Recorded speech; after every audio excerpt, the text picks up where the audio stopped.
మంత్రులు గారు, పోలీస్ వర్గం అంటే ఏంటండి ఒకసారి చెప్తారా? అయినా పోలీసు వర్గం అంటే ఈ కార్తీక మాసంలో మన శివకేశవులు ఇద్దరికి కూడా అర్చన పూజా విధానాన్ని ఏకూజావన బ్రహ్మముహూర్తంలో 3 నుంచి 4 మధ్య కాలంలో లేచి చక్కగా శిరస్నానాన్ని ఆచరించి తలస్నానాన్ని తదుపరి దేవాలయంలో దీపారాధనలు చేస్తూ చక్కగా శివకేశుల ఆరాధన చేయటాన్ని మనం కార్తీక మాసంలో చూస్తూ ఉంటాం. ఇలా 30 రోజులు చేసిన పిదప అమావాస్య వెళ్ళిపోయిన తర్వాత పాడ్యమి వస్తుంది. అంటే 31వ రోజు నాడు చేసేటువంటి కార్యక్రమాన్ని పోలీసువర్గ కార్యక్రమం అంటాం.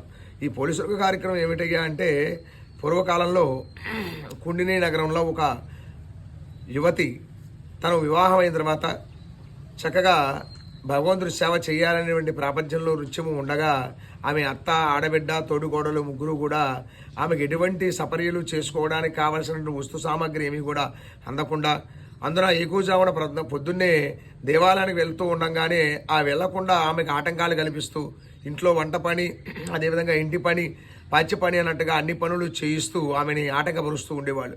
అలా ఆటంకపరుస్తూ ఉన్నప్పటికీ కూడా మధ్యాహ్న సమయంలో వెళ్ళి పాపం రోజు కూడా దీపారాధన చేస్తూ ఉండేది. కానీ దేవాలయం మూసివేయడం వల్ల చాలా బాధపడుతూ ఉండేది.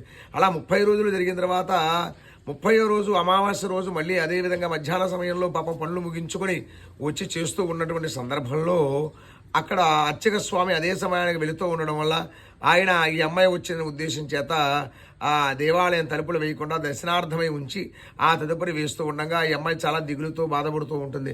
స్వామి, రోజు కూడా నిత్యము వేతకాలంలోనే మా వాళ్ళు చేస్తున్నారు, కానీ మా అత్త, తోడుకోడలు, ఆడబిడ్డ నన్ను చేయనీయకుండా ఇబ్బందులు పెడుతున్నారు, నేను చేయలేకపోయాను, కాబట్టి మరి నా పరిస్థితి ఏమిటి అని దిగులు పెడితే, అమ్మా ఈ 30 రోజులు చేయడం గొప్ప కాదమ్మా, ఈ 31వ రోజు పోలీసు వర్గ కార్యక్రమం ఉంటుంది, ఈ దీపాలు పెట్టే కార్యక్రమం ఉంటుంది. కాబట్టి ఆ దీపాలు పెట్టే కార్యక్రమంలో ఆవు నెత్తుతో అరటి రొప్పలతో 3 ఒత్తులు వేసి పసుపు, కుంకుమ, గంధము, అక్షంతులు, పూలతో చక్కగా అలంకరణ చేసి యథావిధిగా అర్చన చేసి ఆ అరటి దొన్నుల్లో ఉన్నటువంటి దీపాలని నదిలో కానీ, సరస్సులో కానీ, కొలంలో కానీ, సముద్రంలో కానీ, చెరువులో కానీ ఎక్కడైనా కూడా నీటి ఉన్న ప్రదేశంలో కనుక వదిలినట్లయితే సర్వేశ్వరుడి సంపూర్ణ అనుగ్రహం కలుగుతుందమ్మా అని చెప్పగా చాలా ఆనందపడి ఆ అమ్మాయి ఇంటికి వెళ్ళిపో